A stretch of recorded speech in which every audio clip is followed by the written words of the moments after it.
अस्सलाम वालेकुम स्टूडेंट्स, आज हम करेंगे क्लास 9th का यूनिट नंबर 11 और यूनिट नंबर 11 है पैरेललोग्राम्स एंड ट्रायंगल्स।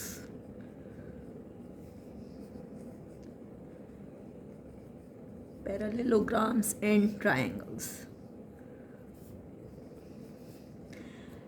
इसका हम फर्स्ट थ्योरम करते हैं और फर्स्ट थ्योरम की स्टेटमेंट मैंने पहले से लिख दी है।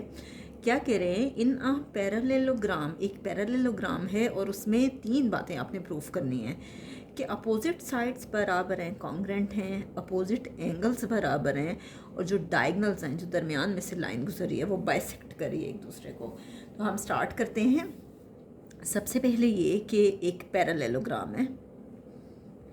पैरेललोग्राम वो होती है जिसकी अपोजिट साइड्स पैरेलल होती हैं और उसमें कोई भी एंगल 90 डिग्री का नहीं बनता। ठीक है, तो ये एक पैरेललोग्राम हमने ले ली और इस पैरेललोग्राम का नाम है A B C and D. तो गिवन में क्या है कि आपको पता है कि कोई भी क्वाड्रिलेटरल जो है आपके पास 4 साइडेड फिगर होती है। जब भी क्वाड्रिलेटरल की बात करते हैं तो वो 4 साइडेड फिगर होती है, चाहे वो स्क्वायर हो, चाहे वो रेक्टेंगल हो, चाहे वो रोम्बस हो, ठीक है, या पैरेललोग्राम हो, या आपके पास ट्रेपीजियम हो। तो क्वाड्रिलेटरल क्या होता है कि आपके पास कोई 4 साइडेड फिगर होती है। तो कह रहे हैं गिवन में कि इन क्वाड्रिलेटरल, एक क्वाड्रिलेटरल दिया गया है जो कि पैरेललोग्राम है। क्वाड्रिलेटरल क्या है? पैरेललोग्राम। और क्वाड्रिलेटरल का नाम क्या है? A B C and D. मैं आपको पहले भी बता चुकी हूँ कि पैरेललोग्राम में अपोजिट साइड्स पैरेलल होती हैं। तो ए बी किसके पैरेलल है? डी सी के। और इसी तरह से ये साइड बी सी किसके पैरेलल है? ए डी के। B C is parallel to A D. और क्या कह रहे हैं स्टेटमेंट में? यही कह रहे थे कि opposite sides are congruent, opposite angles are congruent. Opposite sides और एंगल्स जो हैं वो कॉन्ग्रेंट हैं और वो पैरेलल भी हैं। अब क्या है? The diagonals bisect each other. तो डायगनल्स कौन से हैं? डायगनल वो होता है जो उसके दरमियान से गुजर रहा होता है। ठीक है, ये इसका डायगनल है और इसी तरह से इसका डायगनल ये है। ठीक है, तो डायगनल्स कौन से हैं? एंड द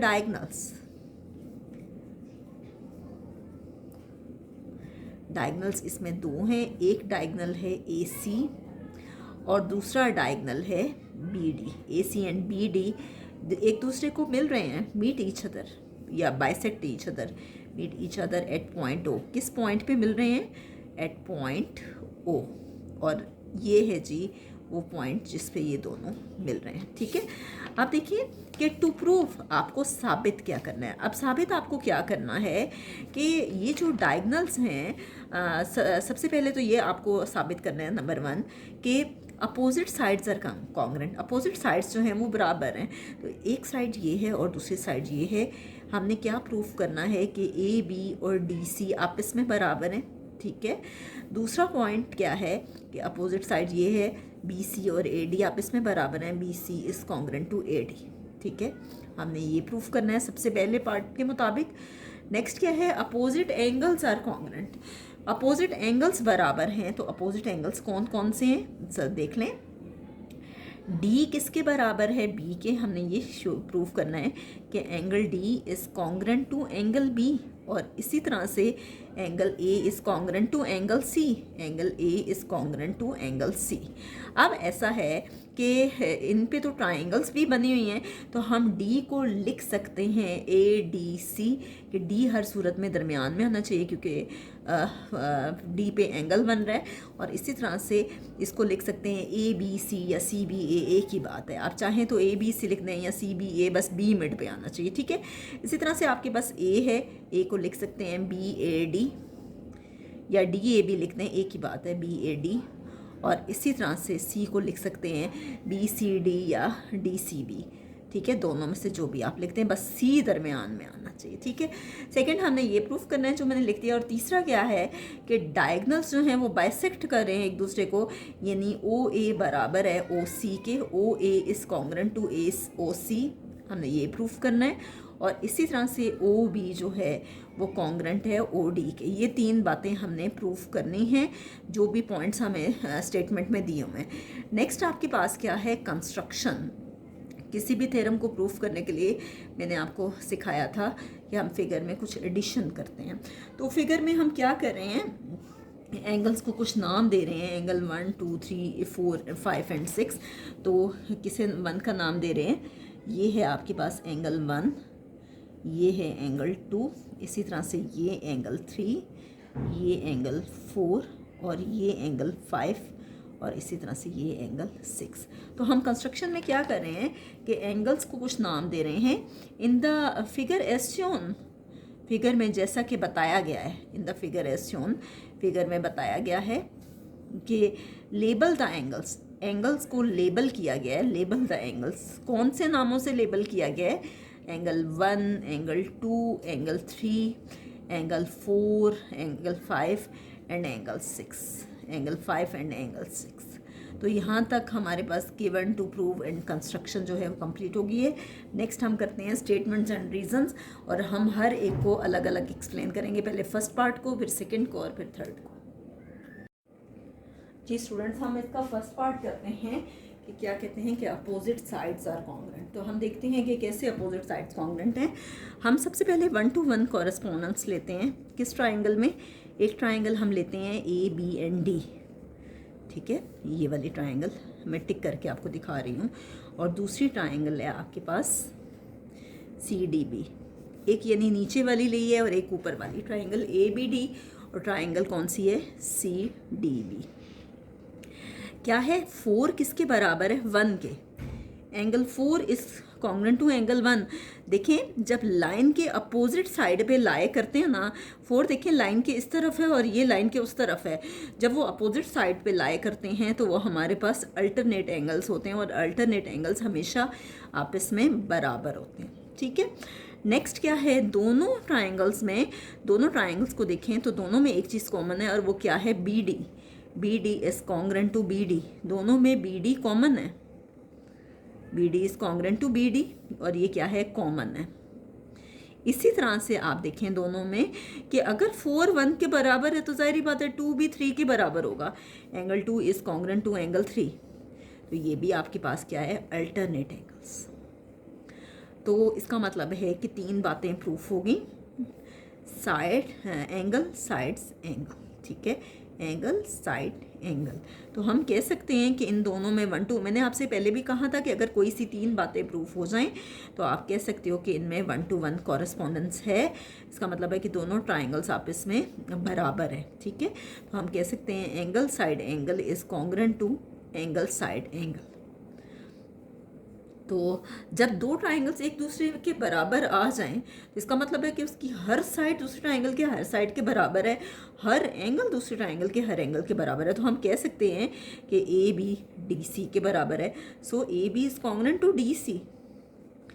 और हम ये भी कह सकते हैं कि ये ए डी किसके बराबर है, बी सी के, A D is congruent to B C, क्योंकि जब दोनों ट्राइंगल्स बराबर आ गई हैं तो जाहिर बात है कि उनका हर साइड बराबर है। यहाँ हम कह सकते हैं कि corresponding sides of congruent triangles, corresponding sides of congruent triangles.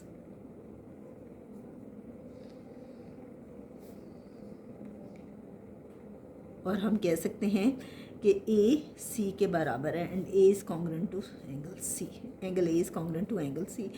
और इसी तरह से बी बी डी के बराबर है, ठीक है, बी बी डी के बराबर है, ए सी के बराबर है, और इसी तरह से बी बी डी के बराबर है। ये अलग बात है कि उन्होंने सिर्फ ए की लिखा हुआ है कि corresponding angles of congruent triangles, corresponding angles of congruent triangles.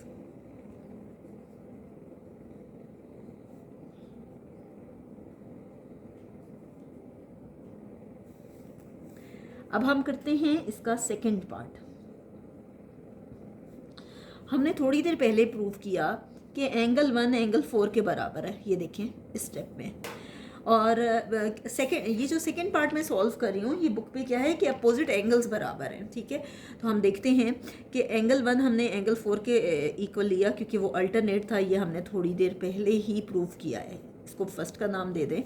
इसी तरह से एंगल 2 भी तो एंगल 3 के बराबर है, इसको आप सेकंड का नाम दे दें, ये भी हमने थोड़ी देर पहले प्रूव किया। अगर हम इन दोनों को मिला के लिखें, इसकी लेफ्ट हैंड साइड में इसकी लेफ्ट हैंड साइड को ऐड करें, आप लिख दें एंगल 1 प्लस एंगल 2। बुक वालों ने मेयर लिखा है, अगर आप मेयर लिखते हो तो ये जो मद्दाक हमें सिंबल डालती हूँ कॉन्ग्रेंट का, ये फिर आपने नहीं डालना, ठीक है। एंगल 1 में 2 ऐड कर लें और एंगल 4 में एंगल 3, तो ये दोनों भी तो आपस में बराबर हैं फ्रॉम 1 and 2। ये किससे आया? 1 और 2 से। तो हम कह सकते हैं, आप देखिए 1 और 2 किस पे बना है, ये देखिए 1 और 2 बना है ADC पे, एंगल ADC। और इसी तरह से 4 और 3 किस पे बना है? ABC पे, B पे बना हुआ है असल में ये एंगल ABC। इसका मतलब है कि एंगल D किसके बराबर है? एंगल B के, ठीक है। AC के बराबर हमने किया था फर्स्ट पार्ट में, इसी तरह से एंगल B किसके बराबर है? D किसके बराबर है? B के या BD के बराबर है। तो ये कहाँ से आया? From 1 and 2। उन्होंने 1 and 2 को AB का नाम दिया हुआ है यहाँ पे, तो आप चाहें तो AB कह दें या 1 and 2 कह दें, तो कोई प्रॉब्लम नहीं है। नेक्स्ट देखें आप कि अगर ADC ABC के बराबर है तो हम ये भी तो कह सकते हैं ना कि अगर D B के बराबर है तो हम ये भी तो कह सकते हैं A भी तो C के बराबर है। Angle A is congruent to angle C, हम ये भी तो कह सकते हैं। तो A को हम कह सकते हैं BAD, और इसी तरह से एंगल C को हम कह सकते हैं BCD या DCB, आपकी मर्ज़ी, आप जो भी कहें। अगर ये इसके बराबर है तो जाहिर बात है ये भी तो इसके बराबर आएगा, ठीक है। नेक्स्ट है जी इसका थर्ड पार्ट, ठीक है। और ये लिखा हुआ है प्रूव्ड इन 1, ये हमने फर्स्ट पार्ट में प्रूव कर दिया था, ठीक है। प्रूव्ड इन 1, ये जो फर्स्ट पार्ट हमने किया था, इसको बेशक AB कह दें, बेहतर है क्योंकि यहाँ पे उन्होंने 1 का नाम दिया है तो इसको AB कह दें। नेक्स्ट है थर्ड। अब हमने प्रूफ करना है कि डायगनल्स जो हैं वो बाइसेक्ट करते हैं एक दूसरे को। हम ले रहे हैं क्या? BOC ले रहे हैं और DOA ले रहे हैं। ये देखें BOC और ट्राइंगल DOA, ये वाली, ये देखें डबल टिक करके मैं दिखा रही हूँ, BOC और DOA ये वाली, ठीक है। इस तरह से मैं आपको बना के दिखा देती हूँ। ये है जी DAO और ये है OCB, मैंने आपको अलग अलग करके दिखा दिए, ठीक है। तो आप देखें जब हमने दोनों ट्राइंगल्स ले ली तो इनमें क्या कॉमन है? BC इक्वल है AD के, BC AD के बराबर है, जो कि हमने थोड़ी देर पहले किया था कि BC AD के बराबर है। ये हमें दिया गया था गिवन में, और ये हमने फर्स्ट वाले में भी प्रूफ किया है कि साइड्स बराबर होती हैं। ये हमें गिवन में भी दिया गया था कि साइड्स बराबर है, और हमने फर्स्ट वाले में भी प्रूफ किया कि साइड्स बराबर हैं, ठीक है। नेक्स्ट क्या है? एंगल 5 बराबर है एंगल 6 के। 5 6 के बराबर है। जब दो एंगल्स अपोजिट होते हैं, आमने सामने होते हैं, तो वो दोनों एंगल्स बराबर होते हैं और वो होते हैं वर्टिकल एंगल्स, और वर्टिकल एंगल्स हमेशा कॉन्ग्रेंट होते हैं। और नेक्स्ट क्या है कि एंगल 3 बराबर है एंगल 2 के, और ये हमने किया था प्रूफ थोड़ी देर पहले ही। यहाँ पे आपके पास 3 है, इसमें 3 है और इसमें एंगल 2 है, 3 2 के बराबर है, ठीक है। हम ये भी कह सकते हैं कि 1 4 के बराबर है, बहरहाल हमने एक ही लिया। तो ये देखें साइड्स बराबर आ गई, ठीक है। एंगल बराबर आए, एंगल बराबर आए। आप साइड एंगल एंगल कह सकते हो या एंगल एंगल साइड कह सकते हो, अब आपकी मर्ज़ी, आप जो भी लिखना चाहते हैं। अब 3 बातें प्रूफ हो गई, तो आप इसको कह सकते हो angle angle side is congruent to angle angle side, या साइड एंगल एंगल कहते हैं, ठीक है। तो ये कॉरेस्पॉन्डेंस का सिंबल हट के कौन सा सिंबल लग जाएगा? कॉन्ग्रेंट का। तो जब दो ट्राइंगल्स आपस में बराबर आ गई हैं तो जाहिर बात है कि उनकी हर साइड बराबर आई है। तो हम कह सकते हैं कि OC जो है वो किसके बराबर है? OA के। OC किसके बराबर है? OA के। इसी तरह से OB किसके बराबर है? OD के। हम कह सकते हैं कि OC is congruent to OA, इसी तरह से OB is congruent to OD। जब दो ट्राइंगल्स आपस में बराबर होती हैं तो उसकी हर साइड दूसरी ट्राइंगल की हर साइड के बराबर होती है, और हर एंगल दूसरी ट्राइंगल के हर एंगल के बराबर होता है। तो यहाँ तक हमारा फर्स्ट थ्योरम जो है वो प्रूफ हो गया। इंशाल्लाह नेक्स्ट वीडियो में हम इसी चैप्टर का थ्योरम नंबर 2 करेंगे, जो कि बहुत इम्पॉर्टेंट है।